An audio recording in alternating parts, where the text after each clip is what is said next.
তুমি? হ্যাঁ, বাধ্য হয়ে আসছি। আমি আপনাকে কত ফোন দিয়েছি, আপনাকে কোথাও পাচ্ছি না। ঝামেলা ছিল মানে ভালো আছেন আপনি? আমি ভালো নাই। আমার সামনের উইকে আমার বিয়ে ঠিক হয়ে গেছে। আপনি প্লিজ আমার এই বিয়েটা ভেঙে দেন, প্লিজ প্লিজ, যেভাবে হোক আমার এই বিয়েটা ভেঙে দেন।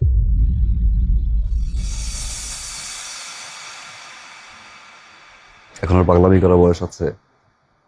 আপনি দেখতে যতটা ইয়াং না লাগেন, আপনার কিন্তু বয়স হয়েছে। বিয়েটা করে ফেলেন। হ্যাঁ, আমি বিয়ে করব, কিন্তু সেটা আপনাকে। আমি আপনাকে ভালোবাসি। আমি সেটা বলতে পারিনি কখনো, কিন্তু আমার মনে হয়েছে এখন এটা বলা উচিত। আমি আপনাকে ছাড়া অন্য কোথাও বিয়ে করতে পারবো না। আপনি যেভাবে হোক এই বিয়েটা ভেঙে দেন না প্লিজ। আপনি যে হোক এই বিয়েটা ভাঙেন। সম্ভব না।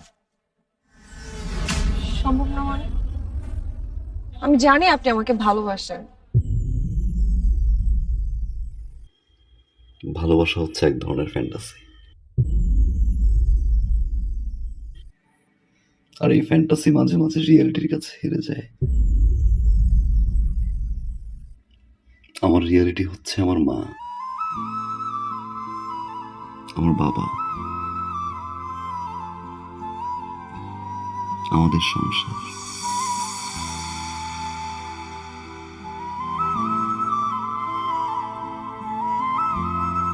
ধরে নিন আমার ফ্যান্টাসিও আমার রিয়েলিটির কাছে হেরে গেল।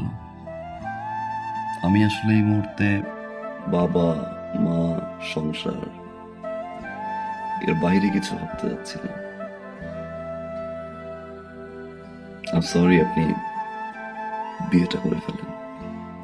আমি আপনাকে ভালোবাসি। আমি আপনাকে ছাড়া বাঁচবো না। পৃথিবীর সব প্রেমিকারাই বিয়ের আগে ঠিক এই কথাটাই বলে তার প্রেমিককে, কিন্তু বিয়ের পরে তারাই আগে ভুলে যায়। নতুন মানুষ, নতুন সংসার,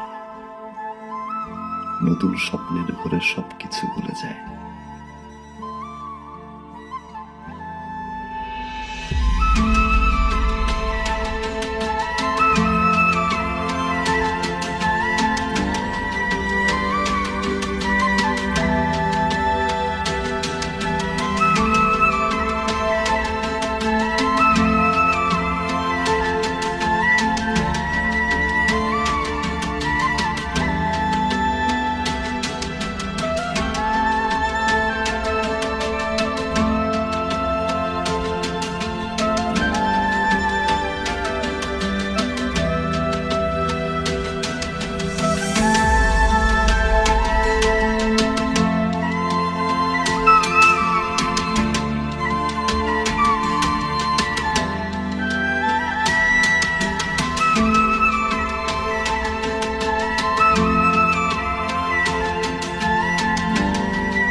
কেমন আছেন?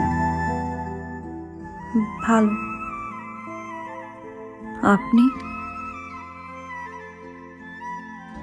ভালো।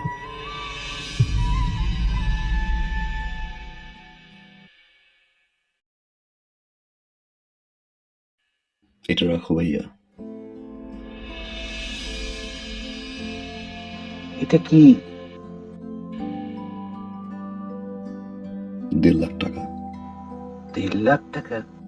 কেন? ওই যে তোমাকে না বলে নিয়েছিলাম। এটা লাগবে না। ছোট ভাগে থেকে 1.5 লাখ টাকা দিয়ে একটা মোটরসাইকেল কিনে দিতেই পারি। রাখ, এটা লাগবে। রাখ রাখ রাখ।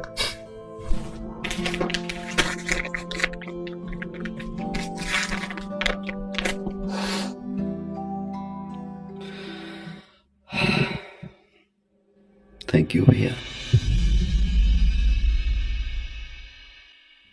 Thank you.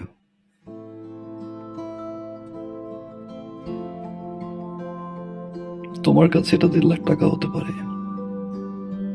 আমার কাছে অনেক কিছু। তোমার এই 1.5 লাখ টাকা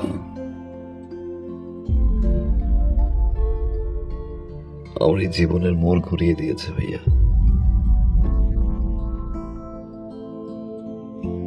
অনেক কিছু শিখেছি, অনেক কিছু দেখেছি, অনেক কিছু পেয়েছি ভাইয়া, আবার অনেক কিছু হারিয়েছি।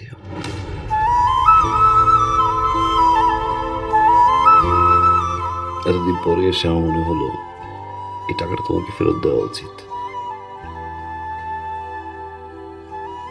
কারণ এই টাকাটা আমার কাছে এখন বোঝা।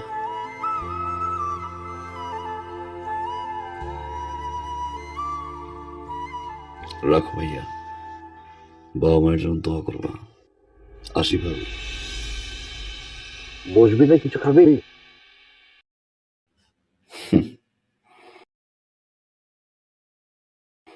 যে বাসা এখন পর্যন্ত আমার বাবা মাই খেতে পারেনি, সে বাসা আমি খেয়ে কি করবো ভাইয়া?